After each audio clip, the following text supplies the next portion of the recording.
Hello. इस video में हम जानेंगे कि वर्ल्ड वॉर वन मतलब प्रथम विश्व युद्ध जो कि यूरोप में हुआ था उसके होने के पीछे क्या रीज़न थे और इस लड़ाई में क्या क्या मेन चीज़ हुआ और इस लड़ाई के रिजल्ट क्या क्या निकल के आए। इंडिया भी इस लड़ाई से अछूता नहीं था। लगभग 13 लाख इंडियन ब्रिटेन की तरफ से इस लड़ाई में पार्टिसिपेट किए, जिसमें लगभग 50-60 हज़ार इंडियन मारे गए। वर्ल्ड वॉर वन जो कि 1914 ईस्वी में शुरू हुआ था, उस समय का यह एक सिंप्लीफाइड मैप है। देखते हैं ये कौन कौन सा कंट्री है। यह ग्रेट ब्रिटेन है, यह फ्रांस है, यह जर्मनी है, इधर Russian empire, Austria Hungary empire, Italy, Serbia, Bulgaria और ये Ottoman empire. First world war के पहले तक ग्रेट ब्रिटेन काफ़ी पावरफुल था। रीज़न ये था कि उसका एम्पायर सबसे ज़्यादा बड़ा था और इस एम्पायर में इंडिया भी शामिल था, तो इंडिया से इसको बहुत सारी रिसोर्सेज मिलते थे, जिसके कारण ग्रेट ब्रिटेन काफ़ी पावरफुल हो चुका था। जर्मनी इम्पीरियलिज्म के मामले में थोड़ा पीछे रह गया था, क्योंकि जब तक वह इस फील्ड में आगे बढ़ता तब तक यूरोप के दूसरे कंट्री दूसरे देशों पर अपना कब्जा जमा चुके थे, जिसमें खास करके ब्रिटेन था। तो फिर जर्मनी ने अपना सारा ध्यान अपने कंट्री को डेवलप करने में लगाया और उसने इंडस्ट्रीज़ का खास विकास किया, जिसके कारण इसका प्रोडक्शन काफ़ी बढ़ गया जर्मनी में। और इसने इंडस्ट्रियल प्रोडक्ट ही नहीं बनाए, साथ में हथियार भी बनाना चालू किया और जर्मनी में काफ़ी हथियार जमा हो गए। ऑस्ट्रिया हंगरी भी एक काफ़ी बड़ा एम्पायर था यूरोप के अंदर और काफ़ी पावरफुल भी था, तो इसने भी अपनी ताकत बढ़ाने के लिए हथियार जमा करने लगे। रशियन एम्पायर को जर्मनी से खतरा लगने लगा, तो उसने भी हथियार बनाने लगे और जमा करने लगे। फ्रांस और ब्रिटेन, इधर भी जर्मनी से खतरा सभी को लग रहा था, तो सभी ने हथियार बनाने भी लगे और जमा भी करने लगे। इटली भी हथियार बनाने लगा। फर्स्ट वर्ल्ड वॉर के काफ़ी पहले से जर्मनी और ऑस्ट्रिया हंगरी में काफ़ी ज़्यादा फ्रेंडशिप थी, तो ये दोनों एक तरह से जुड़े हुए थे और दोनों की ताकत कंबाइंड रूप से काफ़ी ज़्यादा बढ़ गई थी। तो 1882 में और ज़्यादा ताकत बढ़ाने के लिए उसने इटली को भी अपने साथ शामिल कर लिया और ये तीनों का जो अलायंस कहलाया उसका नाम दिया गया triple alliance. Germany, Austria Hungary और इटली, ट्रिपल अलायंस 1882 में बना था। लेकिन जब एक्चुअल में वर्ल्ड वॉर वन स्टार्ट हुआ तो इटली ट्रिपल अलायंस से बाहर हो गया और फिर इटली ने जर्मनी और ऑस्ट्रिया हंगरी का साथ नहीं दिया। असल में वह एक साल बाद इसके खिलाफ ही लड़ाई लड़ा। वर्ल्ड वॉर वन शुरू होने पर जर्मनी और ऑस्ट्रिया हंगरी का जो अलायंस था उसको कहा गया सेंट्रल पावर, क्योंकि यह यूरोप के सेंटर में था। तो ये सेंटर जर्मनी और ऑस्ट्रिया हंगरी सेंटर में है यूरोप के, तो इसको कहा गया central power. World war one शुरू होने के पहले जर्मनी के काफ़ी सारे दुश्मन हो गए थे। ग्रेट ब्रिटेन एक दुश्मन था, रशियन एम्पायर दूसरा दुश्मन था और फ्रांस तीसरा दुश्मन था। क्योंकि दुश्मन का दुश्मन दोस्त होता है, तो ये तीनों ने आपस में दोस्ती कर ली और इन तीनों को कहा गया एलीज। 1914 के समय तक ये यूरोपियन कंट्रीज़ के लोग युद्ध में काफ़ी विश्वास रखते थे और ये मानते थे कि युद्ध करना अच्छा है, युद्ध करके हम कई अच्छे अच्छे रीजन जीत सकते हैं और वहाँ पर राज कर सकते हैं और वहाँ के रिसोर्सेज ले सकते हैं। तो पब्लिक का भी पूरा सपोर्ट था और मिलिट्रीज का भी पूरा सपोर्ट था। 1914 के समय अब यूरोप पूरी तरह दो पावरफुल ग्रुप के बीच में डिवाइड हो चुका था। एक था सेंट्रल पावर और दूसरा था एलीज। एलीज को एलाइड फोर्सेस भी कहा जाता है। वर्ल्ड वॉर तो होना निश्चित था एलाइड फोर्सेस और सेंट्रल पावर के बीच में, लेकिन जिसका इमीडिएट रीजन बना हुआ था 28 जून 1914 को ये हुई एक हत्या से, और वह हत्या हुआ था ऑस्ट्रिया हंगरी के राजा का बेटा, मतलब राजकुमार, और उसकी वाइफ का। तो उसका नाम था, राजकुमार का जो नाम था वो था फ्रांज फर्डिनैंड। तो इसकी हत्या हुई थी और उसको हत्या करने वाला था इसी कंट्री का, मतलब ऑस्ट्रिया हंगरी का ही एक नागरिक था जो सेपरेटिस्ट था। वो एक सेपरेट कंट्री चाहता था इसके अंदर, तो इसके लिए उसने राजा के बेटे को मार दिया। और उसका साथ दिया ये सर्बिया ने। सर्बिया जो कंट्री इसके बगल में था, यहीं पे एक ग्रुप था सर्बिया में, उसने उस हत्यारे की मदद की।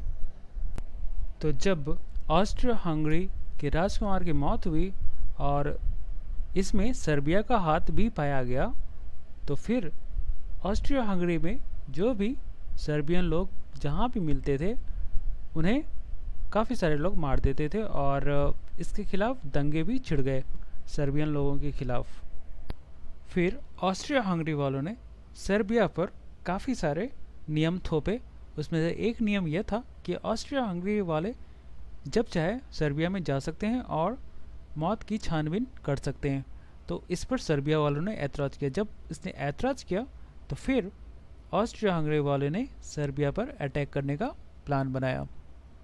तो जब रशियन एम्पायर ने देखा कि अब ये ऑस्ट्रिया हंगरी सर्बिया पर अटैक करने वाला है, तो रशिया वालों ने ऑस्ट्रिया हंगरी पर अटैक करने का प्लान बनाया और इसकी तरह अपनी सेना मूव करने लगे। फिर जर्मनी ने रशियन को ये सेना मूव करने के लिए मना किया कि आप सेना इधर मूव नहीं करें, और उसने फ्रांस को भी बोला कि आप ये जो है ऑस्ट्रिया हंगरी के खिलाफ कोई कार्रवाई नहीं करना है। तो जर्मनी का इतना बोलना था कि रशिया वालों ने इधर भी अपनी सेना भेजना चालू कर दिया जर्मनी की साइड में। फिर जर्मनी ने पाया कि फ्रांस भी अपनी सेना जर्मनी की तरफ भेज रहा है, तो फिर जर्मनी समझ गया कि इस जर्मनी के ऊपर खतरा आने वाला है, तो फिर उसने वॉर डिक्लेयर किया और फिर अपनी सेना को, ज़्यादातर सेना को ये फ्रांस साइड की तरफ भेजना चालू किया और कुछ सेना को ऑस्ट्रिया हंगरी को मदद करने के लिए रशिया के अगेंस्ट में भी लगाया। अब जर्मनी की सेना को अटैक करना था फ्रांस के ऊपर, लेकिन फ्रांस तक पहुंचने के लिए उसे एक कंट्री क्रॉस करना था और वो कंट्री था बेल्जियम। लेकिन बेल्जियम को ब्रिटेन का सहारा मिला हुआ था और ब्रिटेन ने यह बोल के रखा था कि अगर ये बेल्जियम पर जर्मनी या फिर ऑस्ट्रिया हंगरी अटैक करता है तो वो उसका बचाव करेगा। तो जैसे ही जर्मन सेना बेल्जियम में घुसती है तो ये ब्रिटेन की सेना भी फ्रांस की सेना के साथ मिलकर जर्मनी की सेना के साथ फाइट करना स्टार्ट करती है और यह युद्ध अब लंबा चलने वाला था, जहाँ एक साइड तो ब्रिटेन और फ्रांस की सेना थी और दूसरी साइड जर्मनी की सेना थी। रशियन एम्पायर अब दोनों साइड फाइट कर रहा था, एक साइड जर्मनी साइड भी फाइट कर रहा था और एक ऑस्ट्रिया हंगरी साइड भी फाइट कर रहा था। तो रशियन को ज़्यादा सफलता इधर ऑस्ट्रियन हंगरी साइड मिल रही थी और जर्मनी को ज़्यादा सफलता इधर रशियन साइड मिल रहा था। तो बाद में ये कंट्री बुल्गारिया, ये ऑस्ट्रिया हंगरी के साथ मिलता है और ये सर्बिया पर अटैक करता है और सर्बिया पर भारी तबाही करता है ये दोनों मिलकर। फिर बाद में ये ऑटोमन एम्पायर, ये भी एक एम्पायर था जो अभी इराक एरिया और टर्किश एरिया ये सब आता है, तो वो एम्पायर भी ये सेंट्रल पावर के साथ मिल जाता है और ये लड़ाई अब लंबी खिंच जाती है। अब ये लड़ाई सिर्फ यूरोप में ही नहीं होती, अफ्रीका तक ये लड़ाई होने लगती है और फिर इंडियन मिलिट्रीज़ को अलग अलग जगह भेजा जाता है और वहाँ पर इंडियन फाइटर्स भी ब्रिटेन के साथ मिलकर फाइट करते हैं सेंट्रल पावर के खिलाफ। जैसे जैसे युद्ध आगे बढ़ता है जर्मनी की सफलता बढ़ती जाती है, वह धीरे धीरे ये जो यहाँ फ्रांस का लड़ाई हो रहा था वह आगे बढ़ता जाता है और पेरिस के लगभग नज़दीक पहुँच जाता है और इधर भी रशिया में मॉस्को के नज़दीक पहुँच चुका था, लेकिन इतनी ठंडी पड़ी कि उसे फिर वापस लौटना पड़ा। जर्मनी ने ब्रिटेन को भी काफ़ी नुकसान पहुंचाया, उसके कई सिटीज़ पर हवाई हमले किए और कई सारे जहाज़ डुबा दिए, लेकिन ब्रिटेन वालों ने भी जर्मनी का काफ़ी नुकसान पहुंचाया। इसके कई फाइटर्स प्लेन को ब्रिटेन वालों ने मार गिराया। तो फिर अल्टीमेटली जर्मनी वालों ने ब्रिटेन पर हमला थोड़ा कम कर दिया। इटली भी 1915 ईस्वी में, मतलब युद्ध शुरू होने के लगभग एक साल के बाद, ये सेंट्रल पावर के खिलाफ लड़ाई लड़ता है तो ये इसके खिलाफ अटैक करता है। 1917 आते आते अब फ्रांस की हालत बिल्कुल ख़राब हो चुकी थी। इसके सेना जो है विद्रोह करने ही वाले थे और ब्रिटेन की भी हालत ख़राब हो चुकी थी। तो यूएसए जो अभी तक युद्ध से बाहर था, उसके जहाज़ बहुत सारे सामान, बहुत सारे हथियार और खाने पीने के सामान ये ब्रिटेन को सप्लाई किया करते थे। तो अगर ये जर्मनी वाले इनके जहाज़ को डुबाता तो वो यूएसए वालों ने जर्मनी को वार्निंग दे के रखा था कि उनके जहाज़ों को डुबाना नहीं है, अदरवाइज़ वह युद्ध में शामिल हो जाएगा।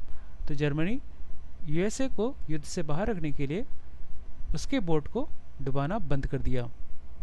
लेकिन 1917 आते आते जर्मनी को यह एहसास हो गया था कि अब चाहे कुछ भी कर लो, यूएसए ये एलीज के साथ जुड़ने ही वाला है और जर्मनी के खिलाफ लड़ेगा ही लड़ेगा। तो उसने जितनी जल्दी हो सके, जितना ज़्यादा यूएसए का जहाज़ डुबा सके, उसने कोशिश किया कि डुबाएं, और उसने जहाज़ डुबाने चालू कर दिए यूएसए के। तो यूएसए भी अब युद्ध में शामिल हो गया 1917 में। 1970 में ही रशिया के अंदर रिवॉल्यूशन होता है और वहाँ पे गवर्नमेंट बदलता है और वह युद्ध को सपोर्ट नहीं करता है। तो वह जो है इससे सेंट्रल पावर से समझौता करता है और वह युद्ध से अलग हो जाता है। हालांकि उसे युद्ध से अलग होने में उसे काफ़ी बड़ा रीज़न छोड़ना पड़ जाता है, जो जर्मनी के हाथों में चला जाता है। रशिया जिसके पास सबसे बड़ी सेना थी, अब वह युद्ध के मैदान से बाहर हो चुका था। तो जर्मनी और ऑस्ट्रिया हंगरी के जीतने के चांसेस अब ज़्यादा थे, लेकिन यूएसए मैदान में आ जाता है और यूएसए ब्रिटेन और फ्रांस की सेना को काफ़ी मदद करता है और वह हर मोर्चे पर सेना का साथ देता है, जिसके कारण जर्मनी और ऑस्ट्रिया हंगरी धीरे धीरे कमज़ोर पड़ जाते हैं। 1918 आते आते अब ये सेंट्रल पावर काफ़ी कमज़ोर हो गया था। तो सबसे पहले जो सरेंडर किया वह था बुल्गारिया। बुल्गारिया के बाद फिर ऑटोमन एम्पायर ने सरेंडर कर दिया। फिर ऑटोमन एम्पायर के बाद फिर ऑस्ट्रिया हंगरी ने समर्पण कर दिया और फिर सबसे लास्ट में जर्मनी को सरेंडर करना पड़ जाता है। तो इस तरह से 1918 में वर्ल्ड वार 1 समाप्त होता है। अब देखते हैं कि इसका इफ़ेक्ट क्या होता है वर्ल्ड वार 1। ऑटोमन एम्पायर जो पहले एक एम्पायर था, अब एम्पायर अब नहीं रहा, वहाँ पर अलग अलग कंट्री बन गए, जैसे टर्की एक कंट्री बन गया। ऑस्ट्रिया हंगरी ये अब एक एम्पायर नहीं था, अब इसके भी अलग अलग कंट्री हो गए। ऑस्ट्रिया अलग कंट्री हो गया, हंगरी अलग कंट्री हो गया, चेकोस्लोवाकिया बन गया, यूगोस्लाविया बन गया। तो इस तरह से इसके अंदर कंट्रीज बन गए। वर्ल्ड वार 1 के बाद जर्मनी की हालत भी काफ़ी ख़राब हो गई। जर्मनी की इकोनॉमी पूरी तरह कोलैप्स हो गई, यहाँ इन्फ्लेशन पूरी तरह बढ़ गया और जर्मनी का एरिया जो है, कुछ एरिया निकालकर अलग कंट्री बना दिया गया, पोलैंड। और जर्मनी की जो सेना थी उसमें भी कई सारे लिमिट लगा दिए गए। और सबसे बड़ी बात तो ये थी कि ये जितना भी युद्ध हुआ वर्ल्ड वार 1, ये सारा का सारा रिस्पॉन्सिबिलिटी, युद्ध स्टार्ट करने की रिस्पॉन्सिबिलिटी ये सेंट्रल पावर पे थोप दी गई और उनसे फिर पैसे वसूलने का काम किया जाने लगा। इन सभी फैसलों के कारण जर्मनी के लोगों का गुस्सा काफ़ी ज़्यादा बढ़ गया और ये गुस्सा अल्टीमेटली वर्ल्ड वार 2 को जन्म दिया। WW1 के कारण 1.5 से 2 करोड़ लोग अपनी जान गंवा बैठे, उससे भी ज़्यादा लोग अपाहिज बने, बहुत ज़्यादा संपत्तियों का नुकसान हुआ, लेकिन कुछ कुछ अच्छी चीज़ें भी हुई, जैसे साइंस का बहुत ज़्यादा डेवलपमेंट हुआ। इस वीडियो में ज़्यादातर इन्फॉर्मेशन विकिपीडिया से लिए गए हैं। इस वीडियो में इतना ही है। Thank you.